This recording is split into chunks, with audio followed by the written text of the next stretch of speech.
Hey, it's Raise the Game, ADHD study coach, school motivational speaker, and my question to you today is, are you stuck in the parent trap? Are you stuck in the dependency trap? In other words, are you raising a young person, a teenager, who is dependent on you? And only last week I got a text message from a parent who asked me, could I coach her 25-year-old daughter? She's stuck at home, she's no job, she's no self-esteem, she's no confidence. And she said to me, she's no direction. And this is what you do not want. You do not want a young person who's stuck at home and subconsciously over the years, and it comes from a place of love. You want to help your teenager. You want to help your children succeed. But in the process of doing that, you've created someone who's always relying on you. So in this video, we're going to talk about the 6 R's. The 6 R's of, are you creating someone who's less resilient and more dependent? And the first R in all of this, and maybe you're a parent who's having to all the time remind. So you have to remind your teenager, have they started the homework? Have they packed their bag? Have you started some study? When is your next test? Have you got your gym gear? Have you got your home economics materials? You're always having to remind them about the next step. And for someone who does have ADHD, and that's an executive function delay, literally you are functioning as their memory. You are their executive function. This part of their brain, the prefrontal cortex, is underdeveloped. And as a result, they need your support. They need your help. So it's totally understandable that you're reminding them, you're doing your best to help them. But only the other day I was talking to a parent and she said, listen, Ray, if I get a text message from my son, I literally drop everything. So she dives in to the rescue. And this is where you get the text message to say, I forgot my homework journal, I forgot my bag, I forgot my gym gear, I forgot my lunch money. And straight away you're revoluting that money. Maybe they're trying to get home after being at their friends, and straight away you're driving over to collect someone. And what this is doing, it's solving the problem in the short term, but you're creating a teenager, a young person who is more dependent on you. Which brings me to the third one. And the third one is, and again, we hear this concept of lawnmower parenting. And I talk about my parents' pep talks and my coaching program, and we're just launching a new program called Navigate ADHD for parents. Very excited about that. And in this, we talk about removing the obstacles. And I think it was about 2 years ago, I was in a school, and what I love about being in schools is not just where I'm coaching and working with the teenagers with my Raise the Game motivational study skills programs, but I get into the staff rooms and I get around teachers.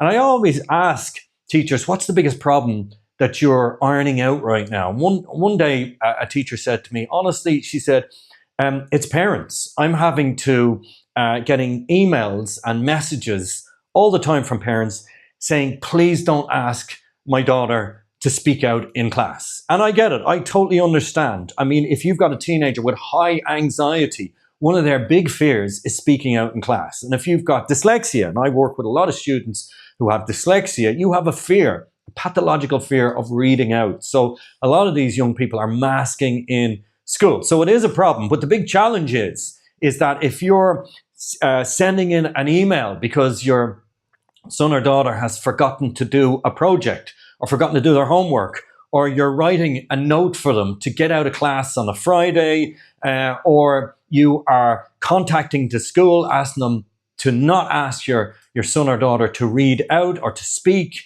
or maybe they've forgotten about that test, so you do the study literally for them, or maybe it is the last night before a project is to be handed in, suddenly it's all hands on deck, and your whole house turns into chaos to get this project in. Once again, you're solving the problem in the short term, you're removing the obstacle, but you are not helping your teen to be less dependent on you. You are stuck in the dependency trap, which brings me to the next or in all of this, which is to reward.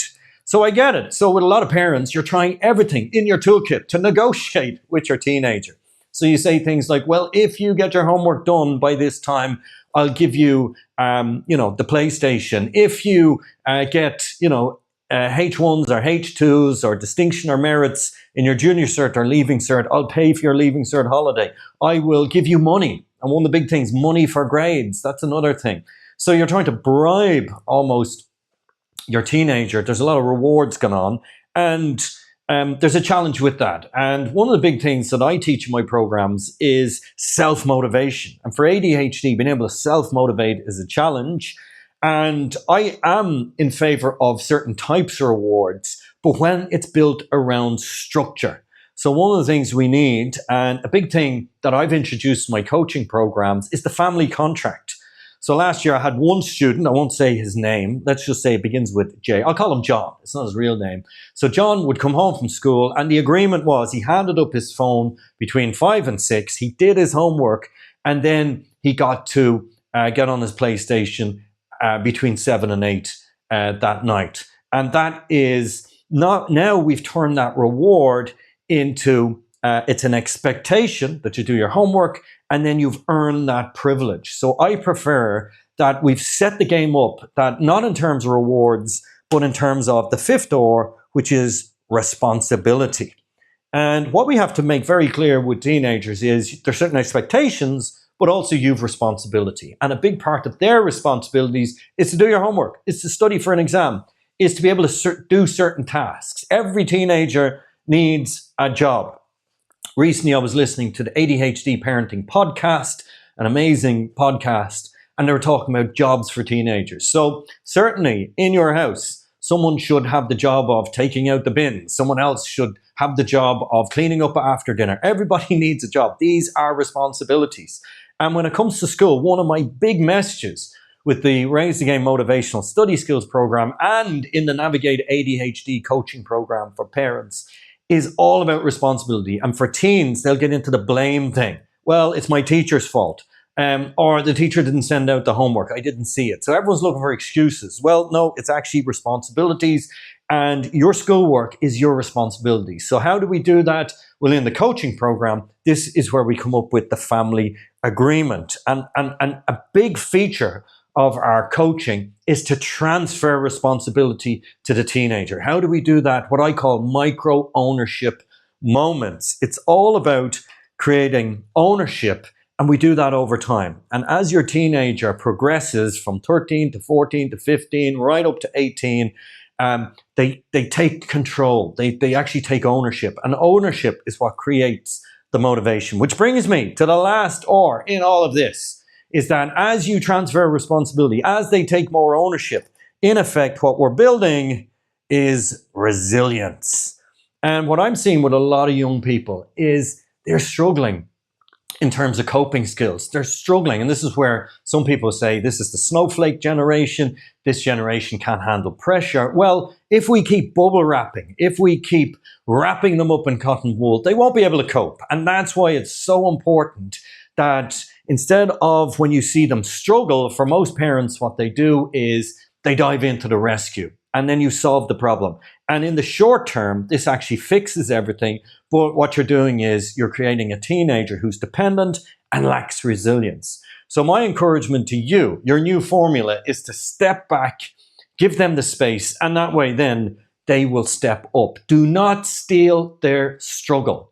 Because by stealing their struggle, you're taking away their opportunities to grow independence, their opportunities to become more resilient, and their opportunities to actually start to adult. And that's the name of the game. And if you do that in stages over time, which is what we do in our coaching programs, is to give you this roadmap of how to help your teenager. Specifically, what I work with is obviously neurodiverse teens who need that structure, who need that stability, who need to learn these skills. And that's what we teach in our program. So if you like this video, click a like. If you want my coaching, go to raisethegame.com. And if you want the parent coaching, go to navigate-adhd.com. And remember, guys, day by day, we are raising the game.